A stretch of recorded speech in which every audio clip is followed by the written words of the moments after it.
President Obama has formally asked the United States Senate to restore the rank, to return the lost stars to a general who was demoted and disgraced 38 years ago. It began back in late 1971 and early 1972 when then four-star General John Levelle authorized the bombing of North Vietnamese targets. He did so because he was acting on orders to do so.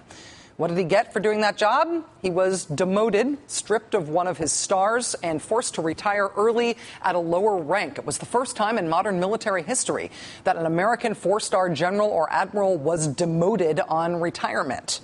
Then Congress called hearings. There were multiple investigations. He was denounced as a rogue general authorizing bombings without orders and trying to cover them up. The press excoriated him, accusing the general of waging a private war in, quote, clear violation of the White House rules. Democratic Senator William Proxmire of Wisconsin called for General Levelle to be court-martialed.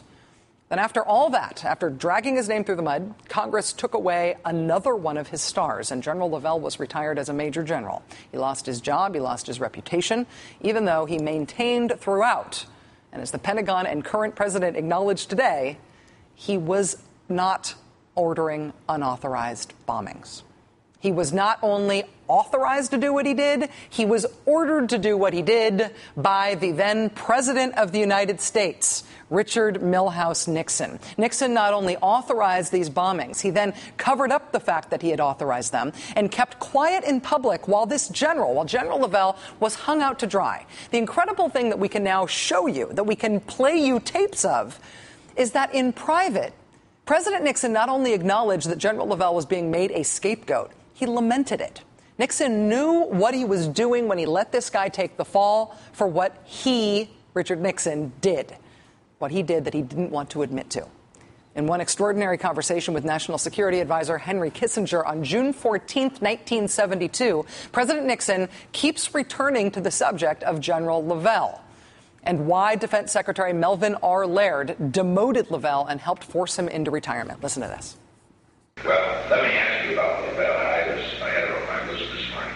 I just don't want him to be made a gold guy. I'll tell you we all know what protection. What happens is this damn Laird? What happens with Levelle was he had every reason to believe that we wanted him to take aggressive steps. Right. Then he did it, and then suddenly Laird came down on him like a ton of bricks. And he had him already removed by the time I even learned about it. By that time, the damage was done. You could destroy a man's career. President going on to rail not only about the scapegoating, but about the way Congress found out about this from an Air Force sergeant who wrote to his senator with his concerns about the bombing missions. I don't want a man persecuted for doing what he thought was right. I just don't want it done. And this goddamn sergeant wrote the letter to the senator. That sounds like another Ellsberg case to me. You know, I don't like that word to him. Now, what is this situation? It sounds good. That's the feelings of making a guy a gold now. It's just not right. It's just not right, he says. Let's do it anyway. But here's Nixon again, saying that he wanted to know if he could do anything to help General Levelle, even though Levelle had already been replaced in Vietnam by a general named John Vogt. Come back to Levelle now.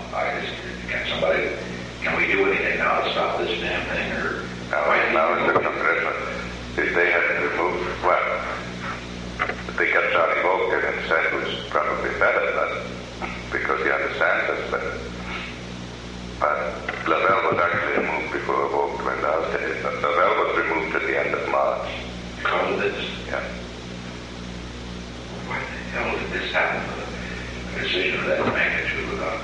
I don't know about it, Henry, because this is Well, Mr. President, the point was... something we told... You remember, we told Laird to keep pressure on there in March. By the time I knew about it, it had already been done. There was no point in involving you anymore. And then the conversation moved to what was most important to Nixon in 1972. What spin to put on it? What spin to put on the man the Nixon White House was destroying in order to protect Nixon in a year he was running for re-election? We'll come back to Levelle. How is it going to... Let me talk to... what I meant is how do we handle it public relations-wise? Bill seems to be very concerned about it. What do you think? I think this will go away. Just to help him in his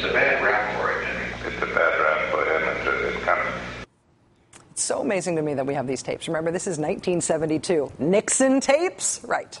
But Nixon kept bringing this issue up of this guy he was throwing under the bus, kept bringing it up even weeks later. Frankly, Henry, I don't feel right about our pushing him into this thing and then giving him a bad rap. I don't feel right about it, Henry. Of course, 3 days after saying that to Kissinger in private, here's what Nixon said in public when he just flat out threw this general under the bus. Watch. It was unauthorized. It was directed against only those military targets, which were the areas that were being used for firing on American planes. But since it did exceed authorization, it was proper for him to be relieved and retired. Yeah, it exceeded authorization other than, your orders that you gave. He throws him right under the bus, publicly. Even though Nixon knows he authorized the thing, there he is in public saying it wasn't authorized. He knew it. Now, privately, Nixon continued to lament the bus underthrowing for months. Here he is with National Security aide Alexander Haig, while General Levelle is getting ripped on this issue by the press and by the Congress.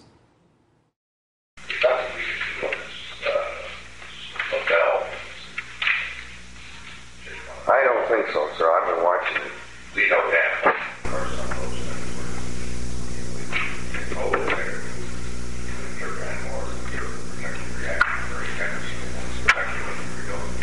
We'd back you to the hilt. Oops.